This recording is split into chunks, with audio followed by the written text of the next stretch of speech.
हमारे YouTube channel science tech पे आपका स्वागत है। आज की इस वीडियो में हम वाटर पंप के बारे में डिस्कस करेंगे।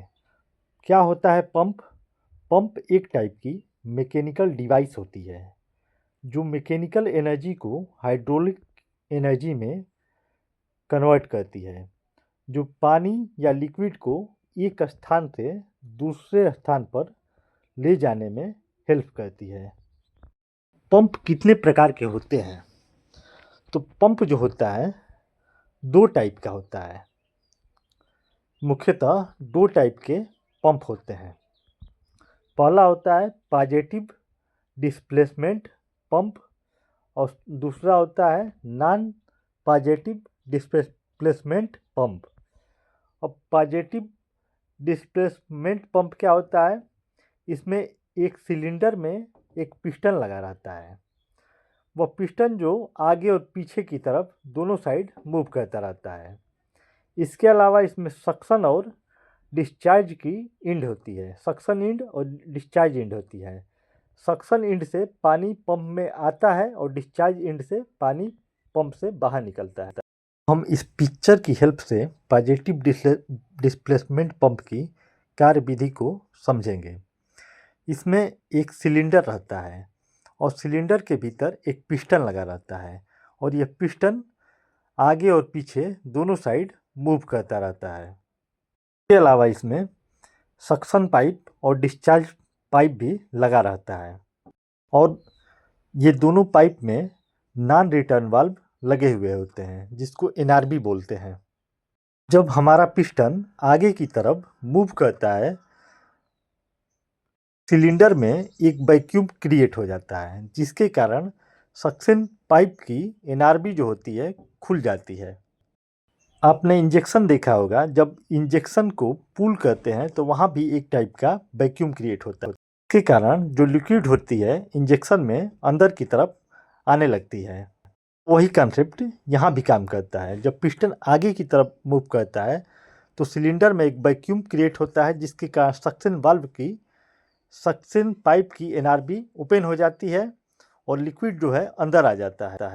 जब पिस्टन पीछे की तरफ मूव करता है तो सक्शन लाइन की एनआरबी जो होती है बंद हो जाती है और डिस्चार्ज लाइन की एनआरबी खुल जाती है। हमारा फ्लूइड जो है हाई प्रेशर के साथ पंप हो जाता है, यानी सिलेंडर से बाहर निकल जाता है। प्रोसेस बार बार चलता रहता है और फ्लूइड में ट्रांसफ़र होना शुरू हो जाता है। अब हम इसके टाइप के बारे में देख लेते हैं। तो पॉजिटिव डिस्प्लेसमेंट पंप का पहला टाइप है पिस्टन टाइप। पिस्टन टाइप में एक सिलेंडर रहता है। ये सिलेंडर जो रहता है स्टील या कास्ट आयरन का बना होता है। इसमें पिस्टन रॉड और इसमें पिस्टन कनेक्टिंग रॉड के थ्रू क्रंच से जुड़ी रहती है। नीचे की तरफ सक्शन पाइप लगा रहता है जिसमें एनआरबी वाल्व लगी रहती है और ऊपर की साइड डिस्चार्ज लाइन लगा रहता है जिसमें भी एनआरबी वाल्व लगा रहता है। सिलेंडर में पिस्टन आगे पीछे की तरफ दोनों साइड मूव करता रहता है। जब पिस्टन आगे की तरफ मूव करता है तो सिलेंडर के चेंबर में एक वैक्यूम क्रिएट हो जाता है और सक्शन लाइन की एनआरबी ओपन हो जाती है जिसके कारण पानी अंदर आ जाता है।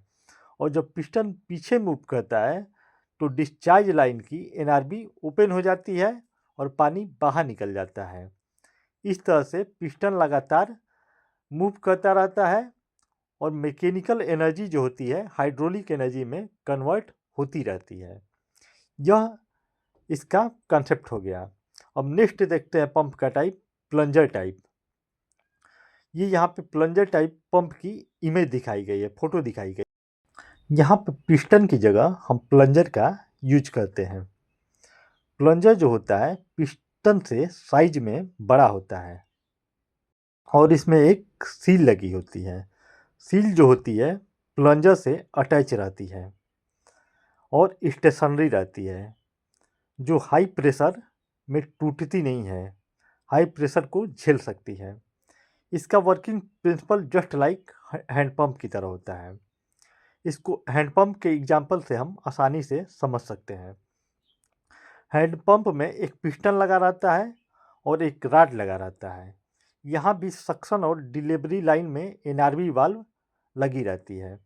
जब हम नल को हैंडपम्प को चलाते हैं तो हमारा पिस्टन जो है ऊपर की तरफ उठ जाता है, जिसके कारण एक वैक्यूम क्रिएट हो जाता है और सक्शन वाल्व जो होती है ओपन हो जाती है और पानी जो होता है अंदर आ जाती है। जब पिस्टन नीचे की तरफ मूव करता है तो सक्शन वाल्व जो है बंद हो जाता है और डिस्चार्ज वाल्व खुल जाती है, जिसके कारण पानी नल से बाहर निकल जाता है। अब नेक्स्ट हम पंप का टाइप देखते हैं, डायफ्राम पंप। ये यहाँ पे डायफ्राम पंप की फ़ोटो दिखाई गई है। डायफ्राम पंप को मेम्ब्रेन पंप भी बोला जाता है। इसमें मोशन करने के लिए डायफ्राम लगा रहता है। इसके अंदर दोनों साइड डायफ्राम लगा रहता है और बीच में एयर डिस्ट्रीब्यूशन सिस्टम लगा रहता है। जब एयर अंदर आती है तो एक साइड से डायफ्राम को ढकेलती है। जब एक साइड से डायफ्राम को ढकेलेगी तो दूसरे साइड में एक वैक्यूम क्रिएट हो जाता है। इसमें 4 साइड में सक्शन और डिस्चार्ज लाइन में एनआरबी लगी रहती है। वैक्यूम क्रिएट होने पे एनआरबी खुल जाती है और पानी चेंबर में आ जाता है और जब डायफ्राम एयर से दूसरे साइड में पुश होता है तो डिस्चार्ज वाल्व की एनआरबी खुल जाती है और पानी बाहर निकल जाता है। अब नेक्स्ट हम देखते हैं गियर पंप। गियर पंप में यह जो होता है नॉन पॉजिटिव डिस्प्लेसमेंट पंप का एग्जाम्पल है। इसमें गियर की मैशिंग से लिक्विड को पंप किया जाता है। इसमें एक गियर ड्राइवन शाफ्ट जो होता है, इसमें गियर जो होता है ड्राइवन शाफ्ट से कनेक्ट रहता है, जबकि दूसरा गियर जो होता है फ्री रहता है। जब एक गियर घूमना स्टार्ट करता है तो दूसरा गियर भी उल्टे डायरेक्शन में घूमना स्टार्ट कर देता है। यहाँ पर गियर के हाई स्पीड के घूमने के कारण एक वैक्यूम क्रिएट हो जाता है, जिसके कारण पानी अंदर आ जाता है और गियर की मैशिंग से पानी फ्लो होते हुए बाहर निकल जाता है। अब नेक्स्ट हम पंप का टाइप देखते हैं, स्क्रू पंप। यह भी इसका वर्किंग जो होता है just like same gear pump के जैसा ही होता है। यहाँ पर गियर की जगह पर स्क्रू का यूज किया जाता है। यहाँ पर एक स्क्रू जो होती है शाफ्ट से कनेक्ट रहती है, ऊपर दिखाई गई है जो, और दूसरा स्क्रू जो होता है फ्री रहता है। इस पंप का यूज हम वहाँ करते हैं जहाँ पे हाई फ्लो की ज़रूरत होती है। अब नेक्स्ट है हमारा वेन पंप। इसकी आउटर बॉडी को गैसिंग बोलते हैं, बीच वाले पोर्शन को रोटर बोलते हैं। इसका जो रोटर होता है शाफ्ट से अटैच रहता है, जो किसी मैकेनिकल या इलेक्ट्रिकल सोर्स से जुड़ी रहती है। रोटर में बैन लगे रहते हैं। जैसे जैसे रोटर घूमता है बैन भी घूमने लगता है।